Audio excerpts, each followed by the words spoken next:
Hey everybody, hello and welcome back to our channel Info Island. So guys, जैसे कि हम सब जानते हैं SSC MTS 2024 के आपके एग्जाम्स चल रहे हैं जिसमें आपका 9th of October 2024 का जो आपका एग्जाम कंडक्ट करवाया गया था SSC के द्वारा उसके गाइस सेकेंड शिफ्ट के एग्जाम एनालिसिस लेके हम आ चुके हैं आज के इस वीडियो में.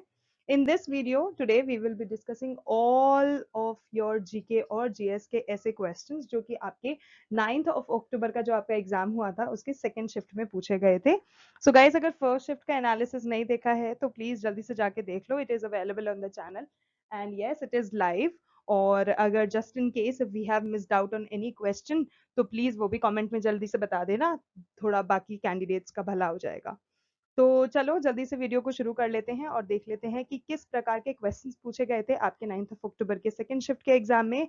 And before getting into the video just a humble request, अगर आप चैनल पे नए हो, चैनल को अभी तक सब्सक्राइब नहीं करा है तो प्लीज जल्दी से जाओ, जल्दी से जाके सब्सक्राइब कर लो. बिकॉज सिर्फ और सिर्फ उसी से आपको तुरंत से और हाँ, नोटिफिकेशन बेल आइकन को हिट करना मत भूलना. बहुत से लोग क्या करते हैं, सब्सक्राइब तो कर लेंगे लेकिन नोटिफिकेशन बेल आइकन हिट करना भूल जाते हैं. अब भूल जाओगे तो नोटिफिकेशन कैसे मिलेगा जब भी हम किसी इन्फॉर्मेटिव और अपडेटेड वीडियो के साथ चैनल पे आएंगे. तो प्लीज नोटिफिकेशन बेल आइकन को भी हिट करना बिल्कुल से मत भूलना. एंड यस, अगर अच्छा लगे वीडियो, इन्फॉर्मेटिव लगे तो अपने जो फ्रेंड्स हैं, फैमिली हैं, उनके साथ भी शेयर कर देना, उनका भी थोड़ा भला हो जाएगा. सो या let's begin and look for the questions. So guys, number 1 question जो कि आपके पेपर में पूछा गया था वो है, to which Kuchipudi dancer Padmashri was given in the year 2001. साल 2001 में जो पद्मश्री का अवार्ड दिया गया था वो किस कुचिपुड़ी डांसर को दिया गया था, ये आपसे पूछा था. सो गाइज इसका करेक्ट आंसर है शोभा नायडू. तो Shobha Naidu is the correct answer. Next question है, the first test match was played between which two countries. जैसे कि हम सब जानते हैं टेस्ट मैच की जो सीरीज स्टार्ट हुई थी तो आपसे ये पूछा गया था कि वो किन दो कंट्रीज के बीच में सबसे पहला जो टेस्ट मैच हुआ था वो खेला गया था. सो गाइज ऑस्ट्रेलिया और इंग्लैंड के बीच में इन the year 1877. Yes you heard it right, 1877 को सबसे पहला टेस्ट मैच का सीरीज खेला गया था बिटवीन ऑस्ट्रेलिया एंड इंग्लैंड जो कि मेलबर्न में खेला गया था. और इस मैच में, इस पर्टिकुलर टेस्ट मैच में जो विनर था वो था ऑस्ट्रेलिया. तो ये चीज भी आपको याद कर लेना है बिकॉज दिस इज इम्पोर्टेंट. तो दो की चीज आपको अदर देन कंट्रीज भी याद रखना है. कंट्रीज तो हो गया ऑस्ट्रेलिया एंड इंग्लैंड. कहाँ पे हुआ था? मेलबर्न में. कब हुआ था? 1817 में. विनर्स कौन रहे थे? ऑस्ट्रेलिया. ओके, नेक्स्ट क्वेश्चन आपसे पूछा गया कि अल्पाशी जो उत्सवम है ये क्या होता है. सो गाइस जो अल्पासी फेस्टिवल होता है, let me just tell you, ये जो होता है ये तिरुवनंतपुरम केरला में सेलिब्रेट किया जाता है. और ये जो होता है this festival basically falls in either October और नवंबर. ठीक है, या तो अक्टूबर में या नवंबर में हर साल इस पर्टिकुलर फेस्टिवल को मनाया जाता है. जैसे कि हम हिंदुओं के लिए दिवाली का फेस्टिवल जो होता है जो कि इट फॉल्स अंदर आइदर अक्टूबर और नवंबर, तो लाइकवाइज एल्पासी जो फेस्टिवल होता है वो भी अक्टूबर या नवंबर महीने में हर साल मनाया जाता है. और इट्स मैग्निफिसेंट अराटू सेरेमनी. इस पर्टिकुलर में जो इस पर्टिकुलर फेस्टिवल में जो सेरेमनी होती है जिसको अराटू सेरेमनी के नाम से जाना जाता है, which is the holy bath in the sea for the deities. ये जो होता है ये प्राइमरी अट्रैक्शन होता है इस पर्टिकुलर फेस्टिवल का, जिसमें सी के अंदर एक बाथ लिया जाता है, एक होली बाथ लिया जाता है. ठीक है, और ये बहुत ही ज्यादा महत्वपूर्ण और हर्षोल्लास के साथ मनाया जाने वाला त्योहार है जिसको श्री पद्मना भाव पद्मना पद्मना भाव स्वामी टेम्पल में जो कि तिरुवनंत केरला में मौजूद है वहां पर मनाया जाता है. तो ये इंपॉर्टेंट चीज भी आप याद रखना. नेक्स्ट क्वेश्चन है, what is the total amount allocated for the Moghara Yojana. Guys इस बार ना कुछ ऐसा पैटर्न चल रहा है जिसमें ना अलग अलग योजना जो कि गवर्नमेंट लेके आती है, अलग अलग स्कीम्स जो गवर्नमेंट लेके आती है, उन स्कीम्स के लिए कितना फंड अलोकेट किया गया है गवर्नमेंट के द्वारा, ये पूछा जाता है. तो प्लीज इसको ना आपको अच्छे से याद रखना है. तो if you are like preparing for any scheme और योजना और एनीथिंग जो कि चैनल पर भी अवेलेबल है, देख लेना, ठीक है, आपकी हेल्प हो जाएगी। तो उनके लिए कितना फंड गवर्नमेंट ने अलोकेट करा है ना, वो भी साइड बाय साइड लिखते जाना, छोटी सी एक अपने लिस्ट बना लेना, ठीक है, नोटपैड में लिखते जाना, जिससे कि एंड टाइम में अगर आप रिवीजन करते हो उसका तो आपकी काफी हेल्प हो जाए, क्योंकि इससे रिलेटेड क्वेश्चंस बहुत पूछे जा रहे हैं और फ्रीक्वेंटली पूछे जा रहे हैं। तो आपका 9 अक्टूबर के जो सेकंड शिफ्ट में योजना पूछा था वो था मोघरा योजना। मोघरा योजना के लिए टोटल अमाउंट कितना अलोकेटेड है, वो है 3 लाख। तो 3 lakh is the correct answer. और ये जो मोघरा स्कीम है ना, इसमें जो बेनिफिशियरी होता है, beneficiary can avail up to ₹3 lakh with which can be repaid in 10 years, ठीक है। जो बेनिफिशियरी होता है इस स्कीम का, वो 3 लाख रुपए तक का जो फायदा होता है वो उठा सकता है, और उसको फिर 10 साल में पे कर सकता है, या तो इंस्टॉलमेंट के थ्रू, या फिर and excludes 1 year moratorium period. Okay. The capital subsidy to the loan account will be released by the state government, ठीक है, इसमें स्टेट गवर्नमेंट का इन्वॉल्वमेंट हो गया। After the completion of the house, जब आपका घर बन जाएगा, ठीक है, जब आपका घर बन जाएगा तो जो भी कैपिटल सब्सिडी है लोन की, वो रिलीज कर दी जाएगी स्टेट गवर्नमेंट के द्वारा। और 4 स्लैब होते हैं लोन के इस पर्टिकुलर स्कीम के अंदर, तो ये भी आपको चीज याद रखनी है। ओके। नेक्स्ट क्वेश्चन है, what features are borrowed from the US, यानी कि United States in the Indian constitution. Guys, इसका क्वेश्चन जो है फर्स्ट शिफ्ट में भी आया था, जिसमें जो ब्रिटेन यानी कि यूनाइटेड किंगडम से फीचर्स बोरो करे हैं ना इंडियन कॉन्स्टिट्यूशन ने, वो पूछे गए थे। अब आपसे यूएस का पूछा गया है। तो यूएस से इंडियन कॉन्स्टिट्यूशन में क्या लिया है, फंडामेंटल राइट्स लिया है, the idea of judicial review, the independence of the judiciary, the impeachment of the president and the functions of the president and vice president. ये जो सारी की इंपॉर्टेंट चीजें हैं ना, ये जो सारे फीचर्स हैं, ये इंडिया ने अपने कॉन्स्टिट्यूशन में लिए हैं। कहाँ से, the united states of America, the united states से। तो ये सारी चीज आपको याद रखनी है।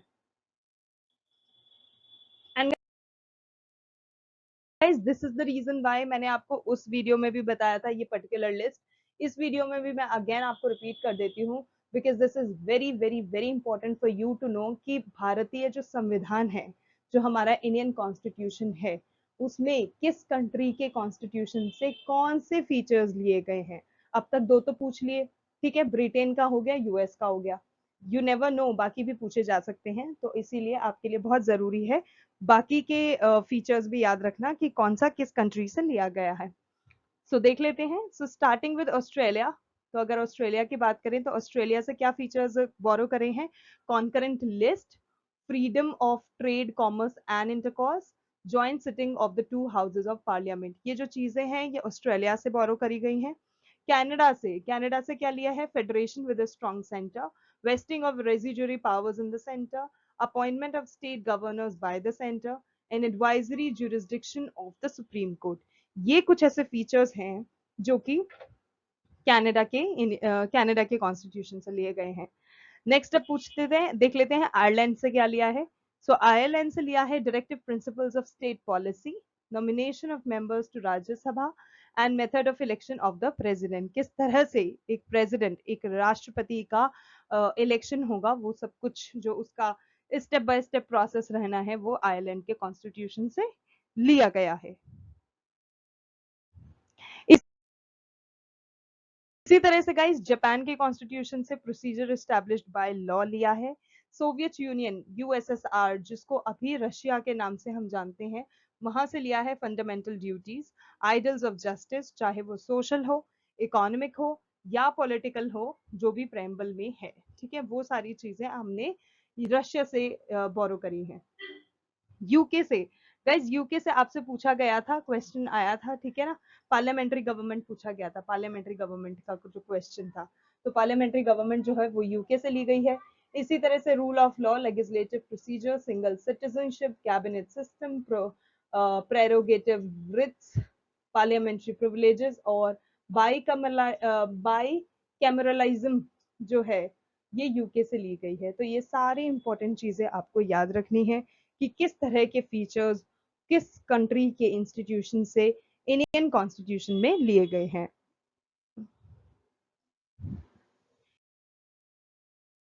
इसी तरह से गाइज यूएस की बात करें तो यूएस से फंडामेंटल राइट्स हो गए, इंडिपेंडेंस ऑफ जुडिशरी हो गई, जुडिशियल रिव्यू हो गया, इम्पीचमेंट ऑफ द प्रेसिडेंट हो गया, removal of supreme court and high court जजेस हो गया, और पोस्ट ऑफ वाइस प्रेसिडेंट हो गया। ये सब कुछ यूएस से लिया गया है।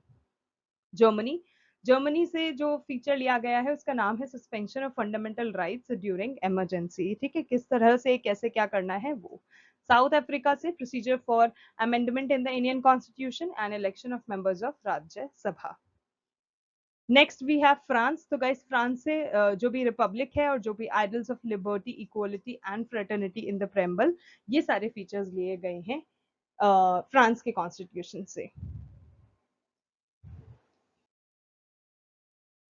ठीक है guys, I hope I made that clear to you कि इंडियन कॉन्स्टिट्यूशन में किस कंट्री के किस कॉन्स्टिट्यूशन से क्या लिया गया है। तो ये सारे फीचर्स इंपॉर्टेंट है, अच्छे से याद कर लेना, अच्छे से रट लेना, बिकॉज 2 क्वेश्चंस 2 शिफ्टों में आ गए हैं, अपकमिंग शिफ्टों में तो 100% आएंगे। ठीक है, नेक्स्ट क्वेश्चन, विच मुगल एम्परर स्टार्टेड झरोका दर्शन। गाइस पहले के जमाने में, इफ यू गाइस रिमेम्बर, जो बड़े बड़े ये घरानी वगैरह ये सब कुछ होते थे ना, महल वगैरह, उसमें छोटी छोटी खिड़कियां टाइप कुछ दे दी जाती थी जिसका नाम रहता था झरोखा। उसमें क्या होता था, जो लेडीज होते थे, वहां के जो लेडीज होते थे, दे यूज्ड टू लाइक झांकना, उस झरोके में से वो झांका करते थे, जिसको नाम दिया गया था Jharokha Darshan. For example, if any king or queen or anybody is coming and the ladies of that particular घराना or something is watching कि हाँ भाई कौन है क्या है, तो वो झरोखा दर्शन कहलाता था, जो कि किस मुगल एम्परर ने स्टार्ट किया था, आपसे ये पूछा गया था, तो जिसका करेक्ट आंसर है अकबर। ठीक है, ओके। नेक्स्ट क्वेश्चन आपसे पूछा गया था मनरेगा जो है ये कब इम्प्लीमेंट हुई थी। ठीक है, तो guys 2 February 2006 was the year, was the time जब इसको सबसे पहले लागू किया गया था। नेक्स्ट क्वेश्चन, हृदय कुंज कहाँ लोकेटेड है। तो गाइस जो हृदय कुंज है वो गुजरात के साबरमती आश्रम में लोकेटेड है। आपका क्वेश्चन है what is ionization energy inversely related to. तो गाइस जो भी आयनाइजेशन एनर्जी होती है that is inversely related to atomic size. तो ठीक है, ionization energy inversely related to atomic size. Atomic size is the correct answer. Next questions, lessons life taught me unknowingly is an autobiography of whom. तो guys ये अनुपम खेर की autobiography है। Again I am telling you this guys कि books हुए, magazines हुए, कौन सी book का कौन सा ऑथर है, कौन सी बायोग्राफी किसकी है, ऑटोबायोग्राफी किसकी है, ये बहुत इंपॉर्टेंट टॉपिक है और इससे रिलेटेड वीडियो भी चैनल पे अवेलेबल है, देख लेना, आपकी हेल्प हो जाएगी क्योंकि इससे रिलेटेड क्वेश्चंस तो पूछे ही जाते हैं भाई।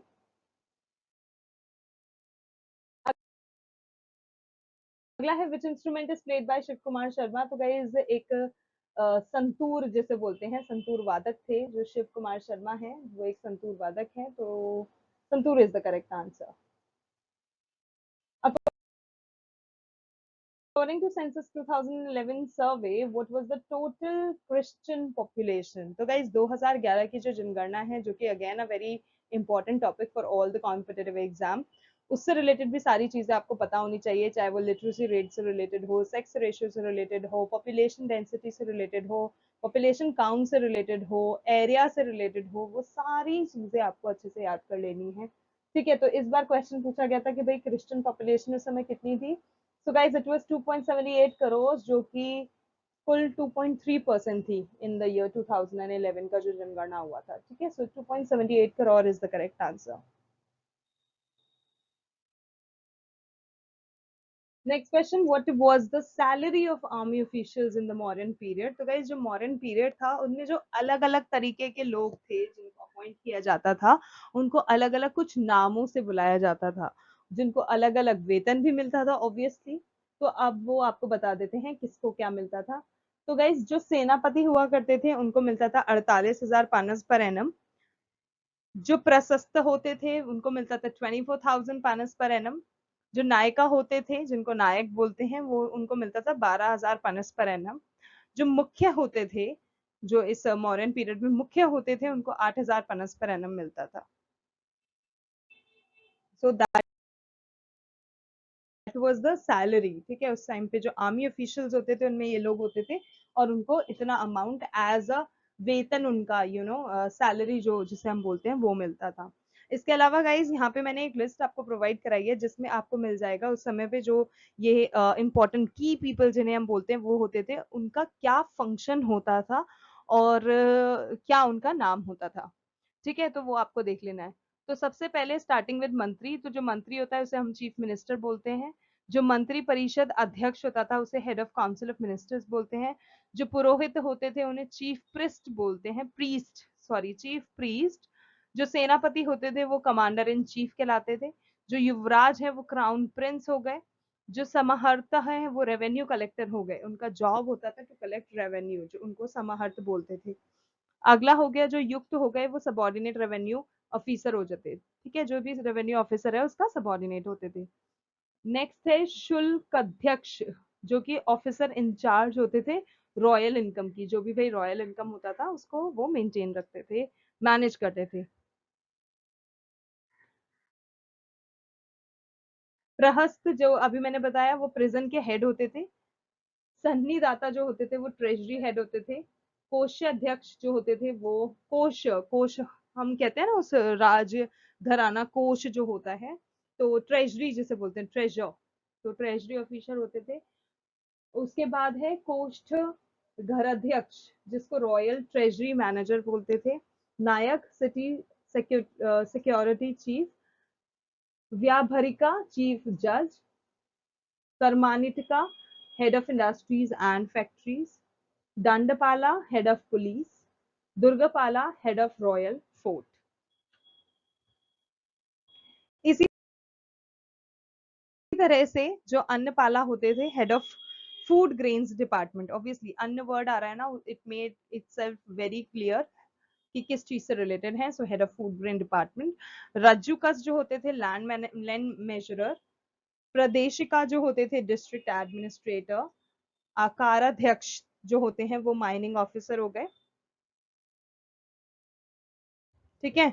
बाकी लौहाध्यक्ष जो होती है मेटलर्जी ऑफिसर का उनका काम होता था। अगला है लक्षण अध्यक्ष जो कि कॉइन मिंटिंग को संभालते थे। लावण्य अध्यक्ष जो है वो officer of the salt department.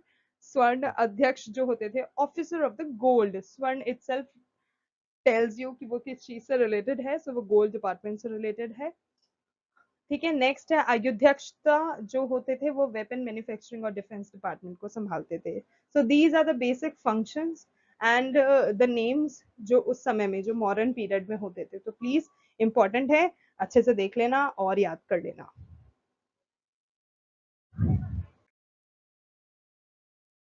Okay, likewise guys अभी खत्म नहीं हुआ, आई एम सॉरी। लाइकवाइज पुण्याध्यक्ष जो होते थे ऑफिसर ऑफ द फॉरेस्ट। पान्याध्यक्ष जो होते थे ऑफिसर ऑफ कॉमर्स डिपार्टमेंट।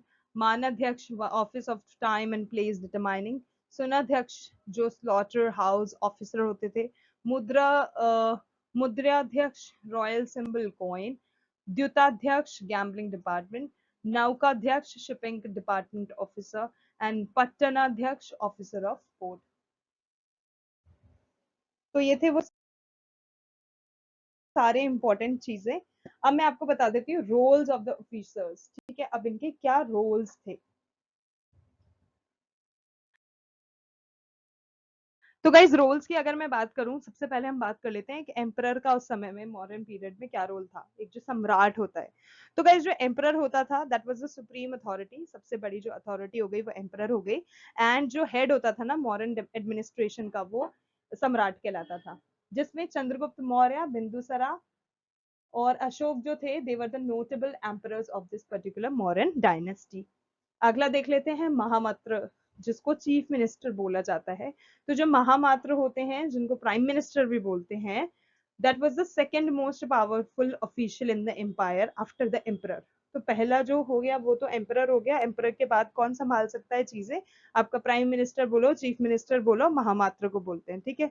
जिसमें जो चाणक्य था जिसको कौटिल्य भी बोलते हैं, उन्होंने सर्व करा था as the chief minister during Chandragupta Maurya का जब शासन काल था। उस समय में जो थे वो थे चाणक्य। अगला युक्त देख लेते हैं। युक्त जिसको रेवेन्यू ऑफिसर बोलते हैं। तो गाइस जो युक्ताज होते हैं ना, they were responsible for revenue collection. वो पैसा इकट्ठा करना, अपना कलेक्ट करना, और जो भी लैंड एडमिनिस्ट्रेशन देखना है उन सब चीजों के लिए जाने जाते थे।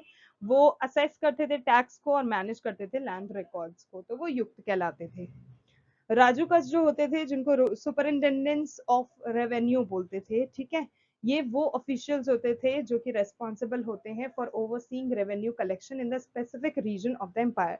एम्पायर के किस पर्टिकुलर रीजन ने, किस स्पेसिफिक रीजन ने कहाँ कैसे कितना धन कमाया है, कितना धन कलेक्ट करा है, वो राजूकस देखते थे। ठीक है, अगला है धर्म महामात्रा यानी कि चीफ जस्टिस। ठीक है, जो धर्म मात्रा होते थे, they were responsible for upholding justice and ensuring the rule of law. कि भाई जो भी मॉडर्न डायनेस्टी में चंद्रगुप्त मौर्य द्वारा रूल्स बनाए गए हैं, रेगुलेशंस लगाए गए हैं, वो सारे के सारे फॉलो हो रहे हैं या नहीं, उनके प्रति जस्टिस हो रही है या नहीं, वो सब देखना था इन चीफ जस्टिस लोगों का। तो अशोक जो थे, उन्होंने अपॉइंट करा था धर्म ऑफिसर्स को, किस चीज के लिए? To promote ethical and moral conduct among the people. तो ये चीज भी आपको जानना बहुत जरूरी है। लाइकवाइज गई सेनापति, जिसको कमांडर इन चीफ बोला जाता है, तो उस समय पे जो सेनापति हुआ करते थे, they were the head of the military. वो मिलिट्री के हेड होते थे and they used to play a very crucial role in the defence and expansion of the empire. अगर आपको अपना एम्पायर बढ़ाना है, ठीक है, तो डिफेंस वाला जो चीज है वो सब कुछ देख दाख के ही आप कर सकोगे। ऑब्वियसली तब तो क्या करते थे, दूसरे वंश को हरा दिया, उनका भी टेक ओवर कर लिया, ये सारी चीजें चला करती थी। तो जो चंद्रगुप्त मौर्य थे ना, उनके जो जनरल थे चाणक्य, उन्हीं को ये पोजीशन भी दी गई थी। ठीक है, चाणक्य के पास जो चीफ मिनिस्टर वाली जो पोजीशन थी, उसके साथ साथ वो जो कमांडर इन चीफ वाली पोजीशन थी ना, सेनापति जिसे बोलते हैं, वो भी चाणक्य ही होल्ड कर रहे थे। अगला है अध्यक्ष, जिसको चीफ ऑफ पुलिस बोलते हैं। तो जो अध्यक्ष होते हैं, they were in charge of maintaining law and order. कि भाई लॉ एंड ऑर्डर फुलफिल हो रहा है नहीं हो रहा है, और उस चीज को फॉलो किया जा रहा है नहीं किया जा रहा है, कोई पुलिस फोर्स को ओवरसॉ जो किया जाता है, वो कार्य देखते थे। अगला है महारथ। महारथ जिसको सुपरिंटेंडेंट ऑफ चैरियट्स बोलते थे। तो ये जो होते थे, ये official supervised the royal chariots जो भी होते थे, उस चीज को ये लोग संभालते थे। लाइकवाइज गाइस जो एग्रोनोमिस्ट, जिसको फॉरेस्टर्स, एग्रोनोमिस्टर्स एंड फॉरेस्टर्स जो होते थे, वो ऑफिसर्स होते थे who were responsible for agricultural planning. जो भी एग्रीकल्चर से, फार्मिंग से रिलेटेड जो भी प्लानिंग करनी है, फॉरेस्ट्री मैनेजमेंट जो देखना है, और किस तरह से सस्टेनेबल यूज हो नेचुरल रिसोर्सेज का, वो सब एग्रोनोमिस्ट जो होते थे वो देखते थे, जिनको फॉरेस्टर्स भी नाम दिया गया था। अगला है धर्मा महामत्रास। ठीक है, जो कि ऑफिशियल्स हो गए मॉरल और एथिकल मैटर्स के। तो ये वो ऑफिशियल्स हैं जिनको अशोक ने अपॉइंट किया था। मॉरल और एथिकल कंडक्ट होना चाहिए लोगों के बीच, एंड टू ओवरसी रिलीजियस और जो सोशल एक्टिविटीज हैं वो टाइमली हो रही हैं नहीं हो रही हैं, उन सब चीजों को देखने के लिए। अगला है प्रदेशिकाज एंड प्रदेशा अध्यक्ष जो होते थे। तो गाइज ये जो लोग होते थे, ये रीजनल ऑफिसर्स होते थे, जो कि रेस्पॉन्सिबल होते थे फॉर एडमिनिस्ट्रेटिंग स्पेसिफिक प्रोविंसेस और territories within the empire. Empire के अंदर जितने भी स्पेसिफिक प्रोविंसेस हो गए, टेरिटरीज जो हो गए, वो संभालते थे प्रदेशिकाज। अगला सन्निधाता, जिसको चीफ ट्रेजरी ऑफिसर सीटीओ भी कहा जाता है। तो गाइस जो सन्निधाता होते हैं वो रेस्पॉन्सिबल होते हैं ट्रेजरी मेंटेनेंस के लिए एंड फाइनेंशियल रिसोर्स को मेंटेन करने के लिए, मैनेज करने के लिए। अगला है पुरोहिता। तो पुरोहिता चीफ प्रीस्ट को बोलते हैं, जो कि जो पुरोहित होते थे वो चीफ प्रीस्ट होते हैं, इसीलिए वो रेस्पॉन्सिबल होते थे जो भी रिलीजियस सेरेमनीज होनी है, युद्ध के लिए जा रहे हैं आ रहे हैं, या कुछ एम्पायर के अंदर हो रहा है, जो भी रिलीजियस सेरेमनीज हो गई, रिचुअल्स हो गई, जो कि एम्परर के लिए किया जाता था या एम्परर के बिहाफ पे किया जाता था, वो पुरोहित जो कि चीफ प्रीस्ट होते थे वो संभालते थे।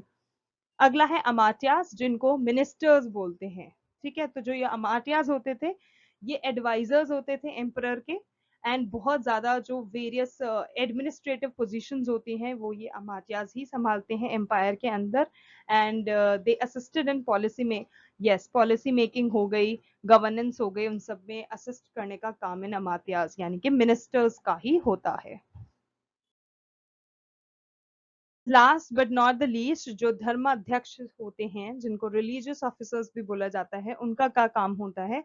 तो गाइज, ये जो धर्माध्यक्ष होते हैं ये वो ऑफिसर्स होते हैं जो कि रेस्पॉन्सिबल होते हैं फॉर प्रमोटिंग रिलीजियस टॉलरेंस और harmony among the diverse religious communities in the empire, वो ये रिलीजियस ऑफिसर्स संभालते हैं। सो गाइज, आई होप आपने एक एक जो भी मैंने ऑफिसर्स बताए उनका ड्यूटी क्या होता है, उनका नाम क्या होता है, अच्छे से पढ़ा, देखा, समझा और याद किया।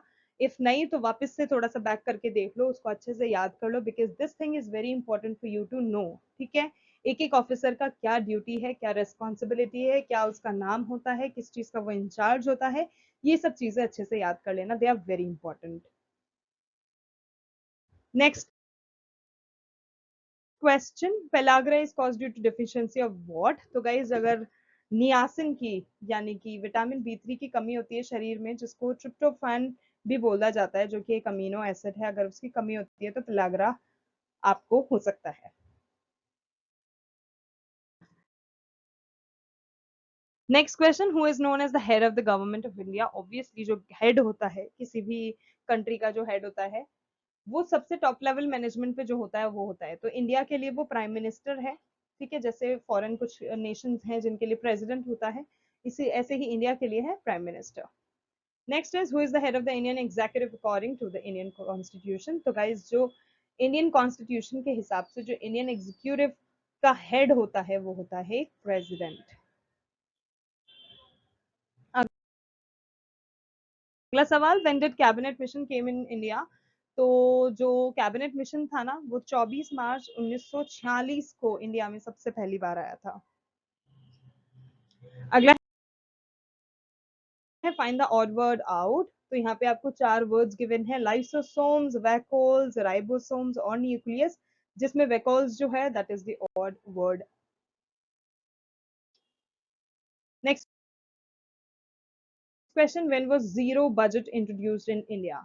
तो guys, April 1987 was the time जब जीरो बजट जो था वो आया था इंडिया के अंदर, भारत के अंदर, और ये इनिशिएट किया गया था under the department of science and technology in the year 1983 में। तो इनिशिएशन जो था ना वो 1983 में ही हो गया था under the department of science and technology, लेकिन उसको लाया गया था, इंट्रोड्यूस किया गया था अप्रैल 1987 में। और ये जो जीरो बेस्ड बजट था भारत का, that was introduced in the department of science and technology in 1983, जो कि अभी मैंने आपको बताया, जिसमें 1986 में the Indian government adopted this process as a technique for the systematic regulation of the expenditure budget. तो ये चीज भी आपको ध्यान रखना है, 1986 में जो इंडियन गवर्नमेंट थी उसने इसको अडॉप्ट कर लिया था एक्सपेंडिचर बजट बनाने के लिए। Next question, where does it rains the most? तो पूरे देश भर में कहीं भी देख लो भगवान, जितनी ज्यादा बारिश मेघालय के मौसिन राम में देखी जाती है, जो भारत का ही है, ठीक है, भारत का मेघालय का मौसिन राम, उतनी वर्षा साल भर में कहीं नहीं होती। So Mawsynram is the correct answer.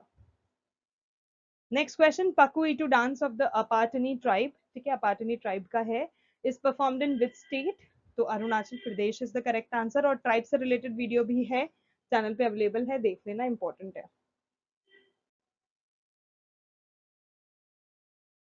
When was the Digital India program started? तो 1st of July 2015 was the date जब भारत में डिजिटल इंडिया जो प्रोग्राम था वो लेके आया गया था। That's it guys, that brings us to the end of today's video. Those were the very important GKJS questions जो कि आपके 9th of October के सेकंड शिफ्ट के एग्जाम में पूछे गए हैं। वीडियो अगर अच्छा लगा हो तो don't forget to like share and subscribe to our channel, और इसी तरह से बने रहना इन्फो आइलैंड पर, और अपना प्यार लुटाते रहना bye subscribing, bye liking, by sharing and commenting. ठीक है, किसी भी तरह की कोई क्वेरी है, सजेशन है, रिकमेंडेशन है, the comment section is all yours, please do let us know in the comment section. आज के लिए बस इतना ही, thank you so much for watching and we will see you in our next video. तब तक के लिए all the very best to all the candidates.